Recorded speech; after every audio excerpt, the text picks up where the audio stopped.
Thanks for joining us for Denison Forum's Daily Article Podcast. I'm Chris Elkins, narrating today's daily article written by our CEO, Dr. Jim Denison.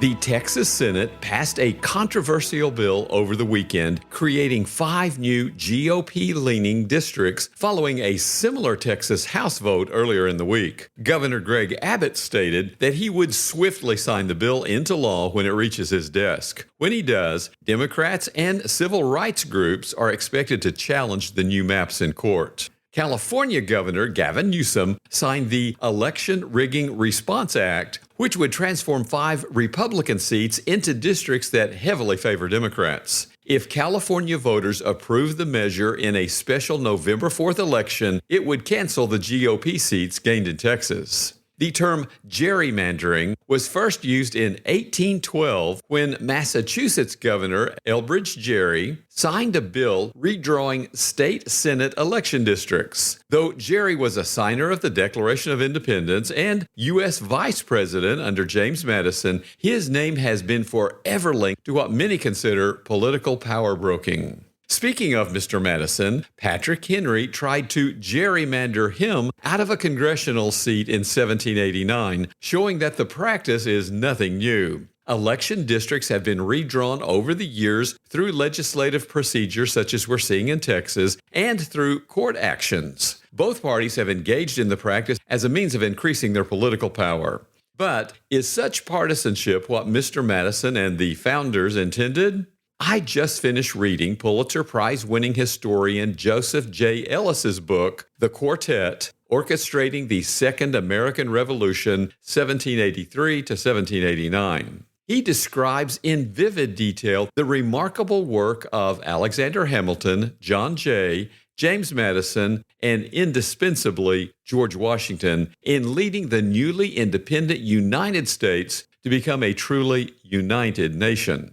As Ellis shows, the cause for which the 13 American colonies fought was independence from England, not the forging of a national government to which they would be subsidiary parts. Most colonial Americans considered such a sovereign power over the various states to be a continuation of the English monarchy and a violation of the purpose for which they fought. They saw their future as a kind of Europe with small countries linked by a common trade. But General Washington and his 3 colleagues were convinced that such independent colonies could not survive, much less thrive, in the face of European threats to dominate the New World. They would need each other if they were to retire the massive debt incurred by the war, develop viable trade relations with Europe, and settle their western frontier as well. The Constitution they therefore created and led the colonies to adopt was a vital expression of the American motto, E pluribus unum, out of many, one,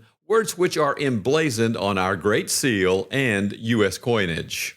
However, the quartet and those they influenced also knew that Americans were too disparate to be represented by a single party or ideology. This is why they created the 3 branches of our governance with their checks and balances, permitting no individual or group to have unaccountable power over others. Within such governance, our 2-party system has provided a means of debating our vital issues and achieving compromise when necessary to benefit the common good. That was then, this is now.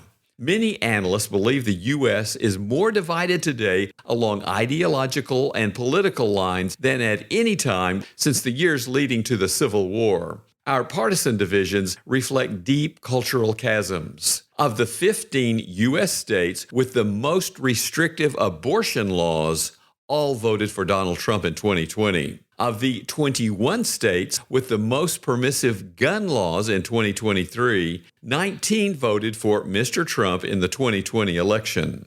Of the 23 states that imposed restrictions with regards to transgender participation in school sports and other LGBTQ issues, 22 voted for Mr. Trump.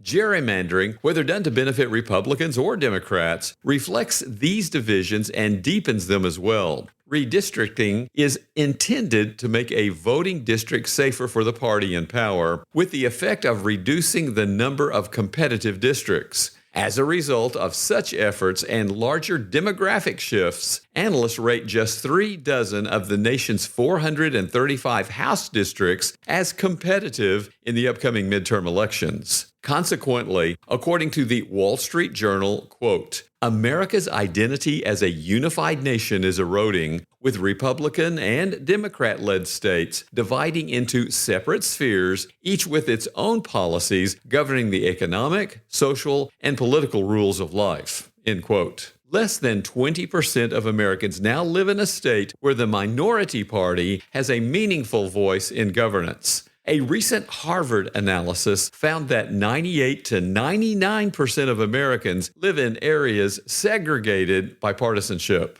But without political debate, competition, and compromise, the views and needs of America's very disparate population are underrepresented. And if Americans feel they are facing taxation without representation, we're back where we started when our drive for independence from England began.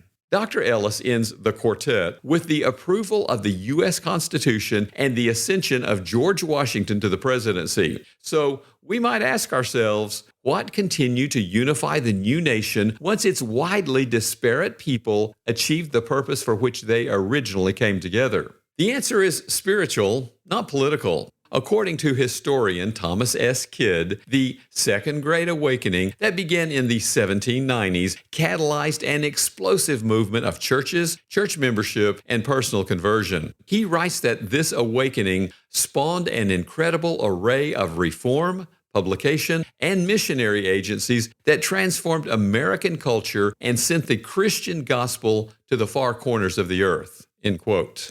Such spiritual unity amid cultural diversity should not surprise us. Early Christians were even more disparate than early Americans, noted in Acts 2, verses 9 through 11, but they were filled with the Spirit, revealed in verse 2 of Acts 2, and therefore united in biblical truth, community, worship, and prayer, stated in verse 42. Accordingly, from Acts 5:42, every day in the temple and from house to house, they did not cease teaching and preaching that the Christ is Jesus. As from Acts 6:7, the word of God continued to increase and the number of disciples multiplied greatly. As a result, their movement turned the world upside down, confirmed by Acts 17, verse 6. When we are as submitted to the Spirit as they were, do you believe God will use us as powerfully as He used them?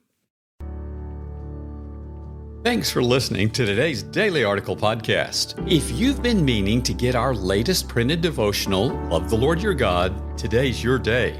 Written by Dr. Jim Denison and his son, Dr. Ryan Denison, this 30-day devotional walks through the greatest commandment, offering biblical clarity, daily reflection, and space to draw near to God even on the hard days. When you give to Denison Forum today, we'll send you a copy as our thank you. But this offer ends soon. Your gift will equip more believers to respond to today's culture with courage and truth. So please, visit supportdf.org. Again, that's support, the letter D, the letter F.org. Find a link to give in today's episode notes.